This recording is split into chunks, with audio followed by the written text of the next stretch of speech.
get rid of the nativist thought and just be compassionate and give out humanitarian efforts.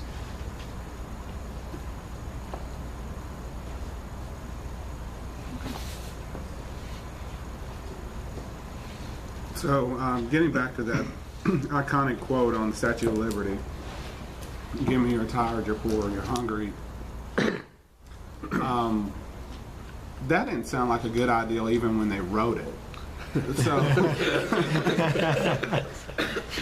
so what was the ideal behind that statement? Well, I mean, why would such, and I want to consider them to be smart people, why would such a smart group of people want to put that on something like Statue of Liberty? I think there was probably thinking, along the lines of economics.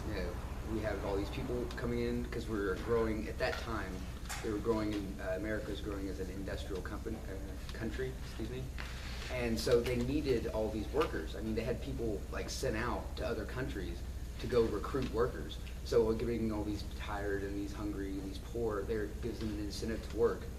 And that's kind of what I think that their thoughts were behind that. They didn't really see the whole problem with immigration being illegal and all this.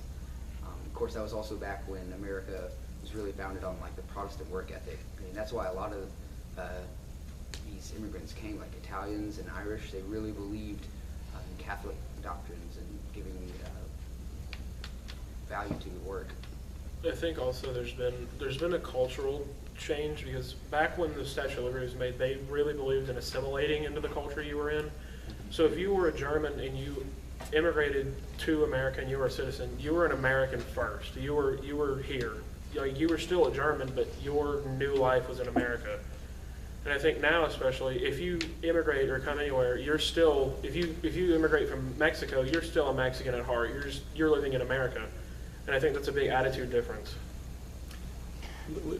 With that, what role, if any, has the media had in shaping people's viewpoints on immigration and on immigrants? I think that the media has definitely created like an echo chamber, because the media usually presents the one view. They don't usually present any other views. So it kind of spreads around and makes it look a lot bigger than it really is. So like if you only watch the media, I mean, I'm sure most of you thought up until Trump's presidency that he had no chance. Like Hillary was definitely going to sweep, but they didn't have another opinion in there to show that there were more Trump supporters than there were Hillary supporters. But they didn't, like, that's the same kind of thing, is they make issues look bigger than they really are. Yeah, it's just a big thought behind multiculturalism, and they're kind of embracing that. You have American in you, and you also have wherever you came from, as kind of embracing that and trying to be diverse as a country. It's a lot of postmodernist worldview stuff, that they're just like, there's no one correct way of doing things. Everyone is correct in their own way, and it's sort of that idea going into culture. Do you think, depending on which channel you happen to be watching on any given night, that's going to have the slant or the spin that you're buying into, maybe? I think it's pretty consistent. I think it definitely differs on different channels. It's like huge. Fox and CNN are polar opposite. If you watch the same story on Fox and CNN, you're going to get two completely different stories. I never felt that before. You say they're going to be different from Fox and CNN. Okay. As far as what they cover, I mean, Right. that's what I was getting at. Sure. I'm going to ask you a question. I don't know the answer to it, but what is DACA? DACA? Yeah, that's true. It's a policy Obama introduced. It was an executive order. Yes, it was an executive order policy. I have it in here. I know I do.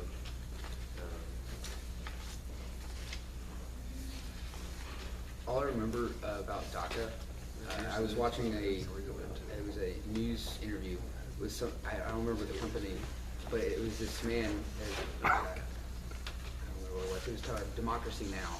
And he was on there and he was talking about how he was getting all these texts and phone calls from different illegal immigrants that were really worried because, now Trump's elected. He said he was going to get rid of DACA, and that he was really worried because that's what basically keeps these people here. but I don't know exactly what it stands for. I don't know what it stands for, but it grants economic reprieves for immigrants with work permits. So if an illegal immigrant or something is here, if they have, or not illegal, obviously they have a work permit.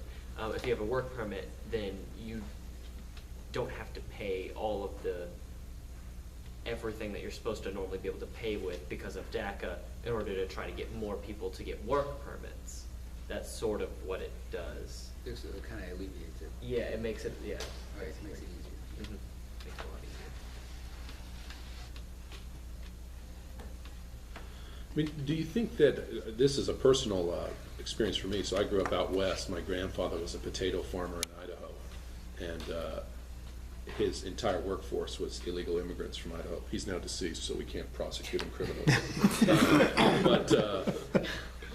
But it was interesting that they would come, they would show up to plant, and they would stay until the harvest, and they stayed in trailers on the farm, and then they all went back to Mexico. And so they left, October, November every year, and they went back to Mexico, and they stayed in Mexico for the winter, and they got enough money to sustain themselves. But then as the U.S. immigration policy got a little more strict and it got harder to cross the border, they decided to bring their families to Idaho with them and then never have to go back and forth.